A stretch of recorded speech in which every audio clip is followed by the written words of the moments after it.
At least 3 people have been killed in a mosque attack in Malmesbury in the Western Cape.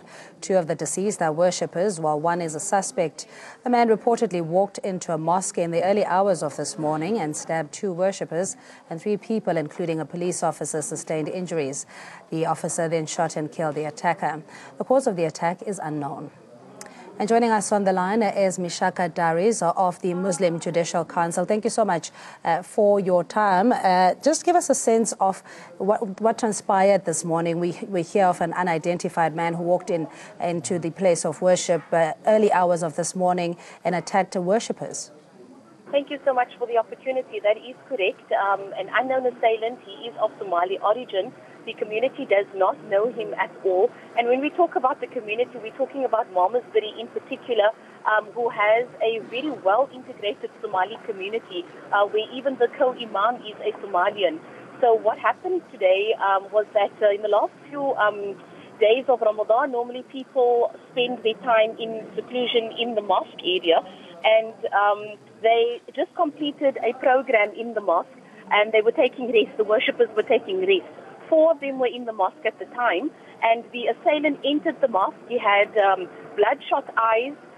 He was speaking things incomprehensible and never even greeted any of the worshippers, which is unknown in the religion of Islam. Normally, you need to greet back. It's a must almost in that sense. And at about 3:30, he got up and he attacked the imam of the mosque with a knife. 2 other assailants tried to defend the imam. They were killed in the process. The assailant then escaped from the mosque. He was being pursued by other worshippers at the time. The police also arrived at the same time, and he then started attacking the police officers. And he was subsequently killed in that. The assailant was subsequently killed in that attack. So I hope that gives the perspective of what actually happened this morning. You know, it even sounds like a crime fiction story as you relate it. And what sense can one make of it if you are saying that the assailant didn't seem to be in the right frame of mind? That is exactly what we're asking ourselves. We are in complete and utter disbelief that something has happened, of this nature. Normally in South Africa, we are extremely peace-loving community. We are multi-religious, multicultural. We get along with everyone, basically. And for this to have happened within the final hours almost of the month of Ramadan, which is a month of God consciousness, of spirituality, of your personal development, is a complete shock to the MJC, to its members, to the community in general. And we are highly disturbed that this has taken place. And we ask our community to please, and we ask for South Africans to please pray for the families that are affected by this horrible and horrendous crime, because tomorrow is the day of Eid. It's supposed to be a day of celebration. Possibly Eid tomorrow, if they sight the moon. And we are now sitting with community that is grief-stricken instead of celebrating. And what kind of support is there for the family, and considering that they would not have closure because there is no justifiable reason or to say why this particular incident had happened? Do we know anything else what the motive could have been, Mishka? No, none at all. So we've got a big Somali community in Cape Town, in Bellville specifically. And the assailant was seen there in this community. It was the first time ever that he was seen within this, tight community. And then he just ended up being at the mosque in Malmesbury, where, again, no one knows who he is, where he comes from for that matter, or what his aims and objectives are. In terms of support for the family, currently the president of the Muslim Judicial Council and his deputy is there. They are speaking, or they have spoken to the family as well in terms of offering condolences. We have what is called the Social Development Department, wherein we are qualified counsellors, and they also will be making their way soon through to the community in order to give whatever support we can to the family right now. Would you say, and I know you might be put in a position to speculate, that there could be a level of criminality, or that there may have been a personal vendetta or something towards the community in Malmesbury, and particularly to the worshippers? The Malmesbury community, and this is I can use the word weird.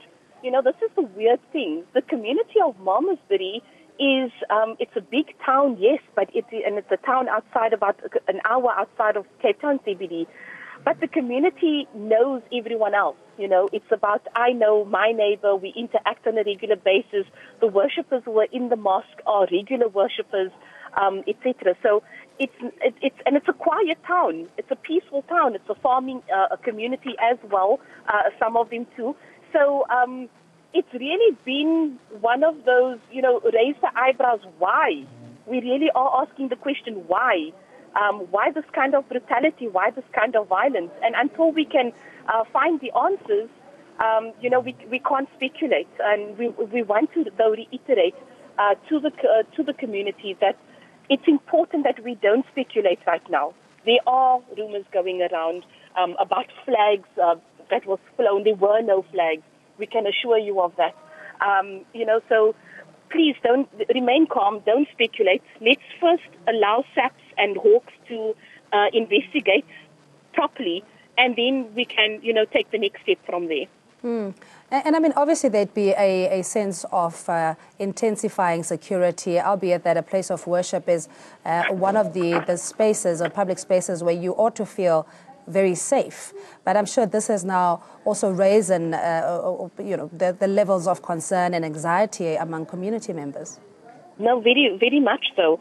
A place of worship, any space, whether it's a synagogue, a church, a mosque, etc., those are places where you can go and seek refuge, where you can seek the comfort of God, during your time of need or during the time of solitude that you're looking for. And, this is such a shocking incident that where do we stand now? Are we then able to go into our sacred spaces and worship in peace? And I would like to believe that. In my personal opinion, I still believe that, it is that sacred space and it cannot be violated, and hence the condemnation outrightly and forthrightly from the Muslim community to this attack. Because if it can happen in a mosque, it can happen anywhere else as well. And we cannot allow this to happen within our beloved society and in our beloved land. Do you think that there may be a pattern or a trend? This is a similar incident that has taken place in a space of almost 2 months. It's so difficult to say because with the virulent attack that happened just before the start of Ramadan, Hawks hasn't given us any feedback. We do not know how far the investigation is, and no assailants or perpetrators have been, arrested. There aren't even any suspects. So as much as, yes, a knife was involved there, at that attack, there's a knife involved here as well with this attack in Malmesbury, there are no other unifying factors or no other dots which can be connected and to say that the two mosque incidents are related at all. So again, we want to ask the community, please do not speculate in this case. It could just be, an insane act of aggression or violence. Without any particular foreign elements involved or any other, issues or motives involved at all. All right, so you're saying at the moment not any further information from the police or authorities with regards to the identity of the assailant and whether, how far or how long the investigation will take. That it's a wait and see. Time now, yeah. Basically, yes, and we are though asking that the Hawks who are currently on scene, the police also are currently on scene. They have taken two of the bodies of the deceased of the worshippers to be autopsied. The body of the assailant is still laying there basically. And we're hoping that the issue gets resolved quickly because it is Eid prayer tomorrow, and Malmesbury Mosque is the only mosque in that area that accommodates for the Muslim worshippers. And what about the spectator value? I'm sure the community has come out in numbers, and maybe if you can give us a sense of what the mood is like there. The mood is somber in this area. I have not personally been there. Like I said, the president of the MJC is currently there. They're trying to piece parts of the puzzle together, and the police though has cordoned off the area. No one is allowed within the mosque area. No one is allowed in the area where the perpetrator was shot at this moment. And we've just heard word from the committee of the mosque that they are not allowed to obviously clean up anything because the investigation is ongoing and they're obviously looking for clues, etc. All right, we're going to leave it there. Thank you so much for joining us, Mishka, and for the detailed update. That's Mishka Daries of the Muslim Judicial Council giving us an update on the Malmesbury's attack of worshippers in the mosque, saying that police are on the scene at the moment and the roads around that area or the vicinity will be affected as well.